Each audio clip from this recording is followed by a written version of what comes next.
भारत माता की भारत माता की శ్రీ గురుభ్యో నమః.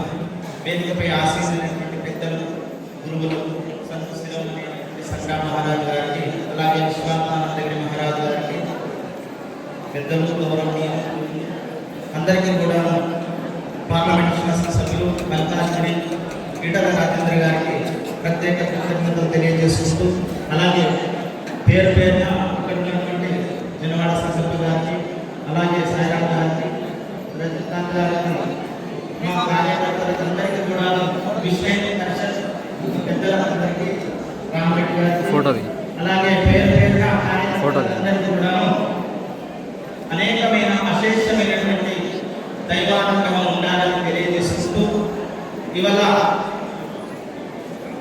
సువాసిని పాద పూజ, గౌరీ పూజ కార్యక్రమంలో పాల్గొన్నటువంటి మాతృమూర్తులైన అమ్మలందరికీ కూడా పెద్ద మనసుతో ధర్మాన్ని అర్థం చేసుకొని దైవ చింతన చేస్తూ చిరకాలం దైవనామ స్మరణను మారుతున్నటువంటి పెద్దలకు, భారత సాంప్రదాయాలందరికీ కూడా ఆ దేవాలయంలో వెంకటేశ్వర సర్వకాల సర్వావస్థయందు మనోవాపాయన సకల జ్ఞానాన్ని ప్రసాదింప చేయాలని తెలియజేస్తూ, సమయం కాలానికి గావు విశ్వస్త మాత్రగా ఒక గోపయంలో పరమాత్మను చూసే ధర్మం హిందూ ధర్మం, పత్ర పరమాత్మగా ఒక ఆకులో గమనపాత్రలో పరమాత్మను చూసే ధర్మం హిందూ ధర్మం. భక్తులను, పొక్కలను, పశువులను, కుంకుమలను గౌరవంగా పసగా భావిస్తూ, ఆ గౌరీదేవిని గణపతిగా భావిస్తూ, ఆ హిందూ ధర్మంలో మొట్టమొదటి పసుపు కుంకాలకు ప్రత్యేక స్థానం ఉంది. అటువంటి స్థానాన్ని మన కంగటి చుట్టుముట్టు 30 గ్రామాలకు ఎదిగినటువంటి ధనంజయ్ గారు, వారు లింగంపేట, మనకు వారికి 150 కిలోమీటర్ల దూరం. అక్కడ నుంచి విశ్వ హిందూ పరిషత్ సామాజిక సమర్థ రథయాత్ర పేరిట గ్రామ గ్రామాన్ని తిరుగుతూ ఎన్నో రోజులుగా ప్రయాసాలను కోరుస్తూ మనందరినీ ఏకీకృతం చేసేటటువంటి యొక్క శక్తి చైతన్యం ఏదైతే ధనంజయ గారి యొక్క లక్ష్యం, ఆ లక్ష్యం వలనే మనం ఇక్కడ ఈ కార్యక్రమానికి మనమందరం వచ్చి ఈ కార్యక్రమాన్ని చేసుకోగలుగుతున్నాం. అట్లనే ఇంతకుముందు మా సంగ్రామ మహారాజ్ చెప్పారు, ఏమన్నారంటే లోపటి నుంచి రావాలి, బయట మీద రుద్దుతున్నారు అందరూ అన్నారు. లోపటి నుంచి రావాలంటే మన హృదయంలో నుంచి, మన కడుపులో నుంచి మాట్లాడాలి. యథార్థమైనటువంటి అవరు మీద మీద అంటే సరిపోదు, అందరూ ఒకటే మీద అంటున్నారు, లోపల లేదు కదా అంటున్నారు. అందరూ ఒకటే మీద అంటున్నాం కానీ లోపల లేదు కదా ఒకటి అనేటటువంటి భావన వారి ద్వారా కనబడ్డది. కానీ ఇప్పుడు అనసూయమ్మ గారు చెప్పినట్టుగా సంత నామదేవ్, ఏకనాథ్, తుకారాం మహారాజులందరూ కూడా కులాలకు, మతాలకు, వర్ణాలకు, వర్గాలకు అతీతంగా గ్రామ గ్రామాల్లో తిరిగి జ్ఞానబోధ చేసినటువంటి దేశం ఈ భారతదేశం.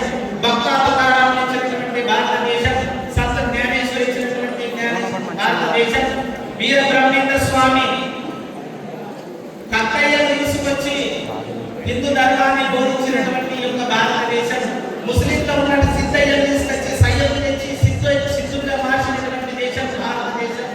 ఇప్పుడే కాదు, ఎప్పుడు నభూతో నభవిష్యతి, భూమిలో పుట్టిన వాడు ప్రతి ఒక్కడు కూడా హిందువే, భూమిలో పుట్టిన ప్రతి ఒక్క ప్రాణి కూడా హిందువే అని చాటినటువంటి దేశం ఈ భారతదేశం. ఆదిశంకరుల వారు భూమి చుట్టూ ఎన్నో సార్లు కాశీ, కన్యాకుమారి వరకు పాదయాత్రలు చేసి, కార్లు, మోటార్లు ఏవి లేని కాలంలోనే కావాడి నుంచి హిమశిఖరాల వరకు పాదయాత్ర చేసి పవిత్రతను, ధర్మ వేద శాస్త్రాన్ని, జ్ఞాన ధర్మాన్ని, హిందూ ధర్మాన్ని, సర్వమత సమ్మేళనాన్ని ఏర్పాటు చేసి ఆదిశంకరుల వారు ఈ దేశానికి పునర్వైభవం తీసుకొచ్చారు. అటువంటి యొక్క దేశ శక్తి, అటువంటి యొక్క భక్తి శక్తి కలిగినటువంటి ఈ భారతాన్ని జన్మించడం గొప్ప అయితే, మన ధర్మాన్ని మనం తెలుసుకోవడం ఇంకొక గొప్ప. మనలో పరమాత్ముడు ఉన్నాడని చెప్పి చాటి చెప్పేటటువంటి సందర్భం ఏదైనా ఉందంటే హిందూ ధర్మం.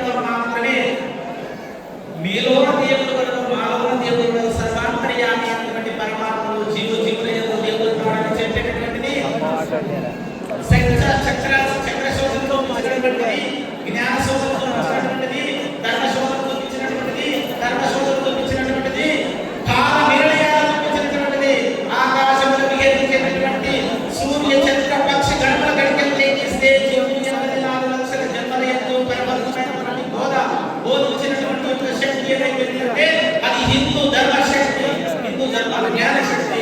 ఆ జ్ఞాన శక్తిని మనందరం కూడా పంచుకోవాలని తెలియజేస్తూ సమయానికి మనమందరం ఆ యొక్క ధర్మాన్ని తెలుసుకోవాల్సింది మరో బాధ్యత ప్రతి ఒక్క హిందూ పైన ఉన్నది.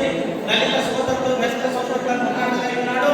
అంటరాని అస్పృశ్యతను దూరం తీయడానికై విశ్వ హిందూ పరిషత్ ఎన్నో కార్యక్రమాలు చేయించి వారు ఆరాధనలు శ్రేణించి మీ ఇంటికి వచ్చి గడపకి వచ్చి ప్రతి ఒక్కరు కూడా ఆయా ధర్మాలను బోధించేటటువంటి శక్తి ఏదైతే విశ్వ హిందూ పరిషత్ శక్తి ప్రపంచాన విశ్వమంతా